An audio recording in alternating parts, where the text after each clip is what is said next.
तो अनुच्छेद 219 में क्या है, हाईकोर्ट के न्यायाधीशों द्वारा शपथ और प्रतिज्ञान, कि भाई हाईकोर्ट का जज जो है वो अपना पद ग्रहण करने से पहले शपथ और प्रतिज्ञान करेगा। तो भाई कुल मिलाकर के किसके सामने करेगा, तो राज्यपाल के सामने करेगा, या फिर राज्यपाल द्वारा इस प्रायोजन हेतु नियुक्त व्यक्ति के समक्ष करेगा। तो बताओ आर्टिकल 219 में क्या दे रखा है, हाईकोर्ट के न्यायाधीशों द्वारा शपथ और प्रतिज्ञान दे रखा है। और कुल मिलाकर के मुझे बताओ, देखें वो किसके सामने शपथ लेगा, तो राज्यपाल या उसके द्वारा इस प्रायोजन हेतु नियुक्त व्यक्ति के समक्ष वो शपथ लेगा अपना पद ग्रहण करने से पहले। अच्छा भाई, हाईकोर्ट के जज का जो शपथ है उसका जो प्रारूप है वो किस में दे रखा है, तो तीसरी अनुसूची में दे रखा है। वैसे भी तुम्हें पता है कि तीसरी अनुसूची में जो शपथ है उनके प्रारूप दे रखे हैं, है ना। और इसके अलावा अगर हम बात करें तो ध्यान से सुनो, ये सबसे इंपॉर्टेंट बात है, क्या है कि 16वें संविधान संशोधन के बाद, किस संविधान संशोधन के, 16वें संविधान संशोधन के बाद हाईकोर्ट के जज का शपथ प्रारूप, हाईकोर्ट के जज का शपथ प्रारूप वैसा ही है जैसा सुप्रीम कोर्ट के जज का है। यह बात मोस्ट इंपॉर्टेंट है, ध्यान रखना। किस संविधान संशोधन के बाद, 16वें संविधान संशोधन के बाद हाईकोर्ट के जज का शपथ प्रारूप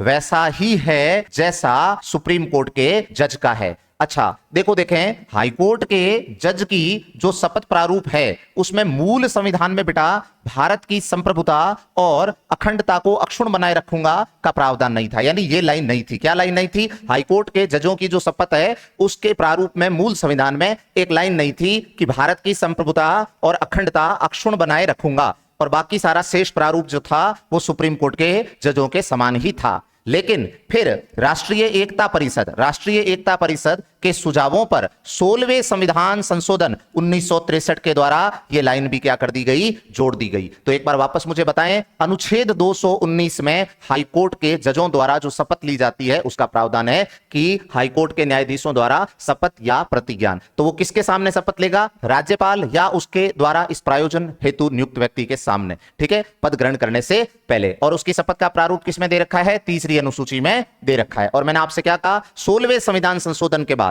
किस संविधान संशोधन के, 16वें संविधान संशोधन के बाद हाईकोर्ट के जज का शपथ प्रारूप वैसा ही है जैसा सुप्रीम कोर्ट के जज का है। ध्यान रखना, क्योंकि हाईकोर्ट के जजों की जो शपथ प्रारूप है उसमें मूल संविधान में एक लाइन नहीं थी, भारत की संप्रभुता और अखंडता को अक्षुण्ण बनाए रखूंगा, बाकी शेष प्रारूप सुप्रीम कोर्ट के जजों के समान ही था। लेकिन राष्ट्रीय एकता परिषद के सुझावों पर 16वें संविधान संशोधन 1963 के द्वारा यह लाइन भी जोड़ दी गई है। तो यह आप याद करना।